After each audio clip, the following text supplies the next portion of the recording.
Prendiamo 2 pomodori secchi e li andiamo a tagliare.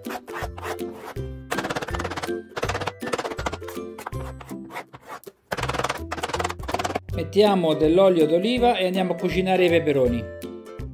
Mettiamo aglio e pomodoro secco e andiamo a insaporire.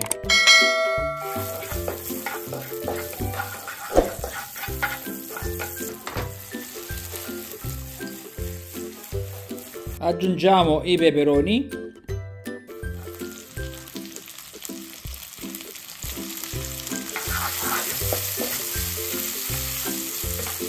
Adesso ci mettiamo una punta di pepe, una punta di peperoncino, questo è a vostro piacimento,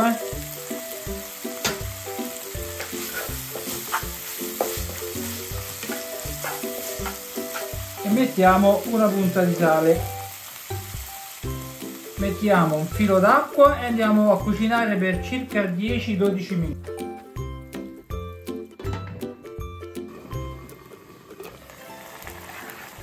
Ci siamo, il nostro sughetto è pronto, adesso lo passiamo nel bicchiere per andare a fare la cremina e nel frattempo ci andiamo a cucinare le salsicce. Vamos! Amici, se siete aggiunti su questo video è sicuramente perché siete amanti dei primi piatti. Vi invito a vedere i nostri video, iscrivervi al canale, condividere e commentare.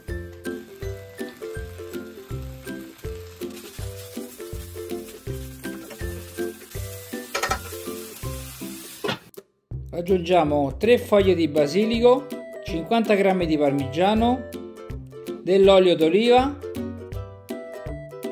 e andiamo a frullare per fare la cremina. Assaggiamo se è buona di sale e regoliamo.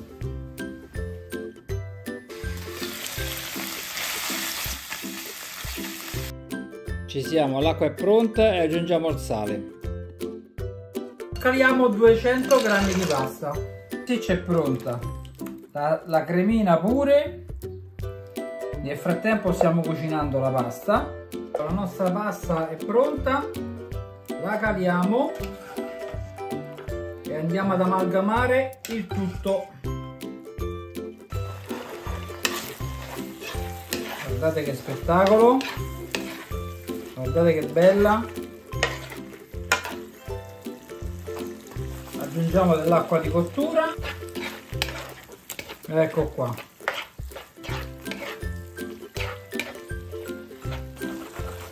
una grattatina di formaggio parmigiano reggiano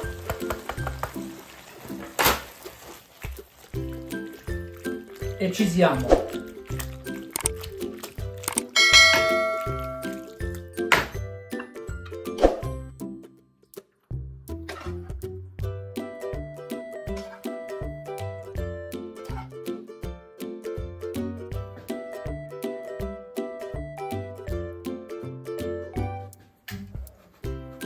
Scaglie di parmigiano.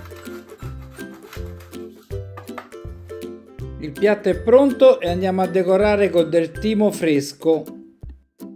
Questa ricetta ti è piaciuta? Regalami un like e buon appetito!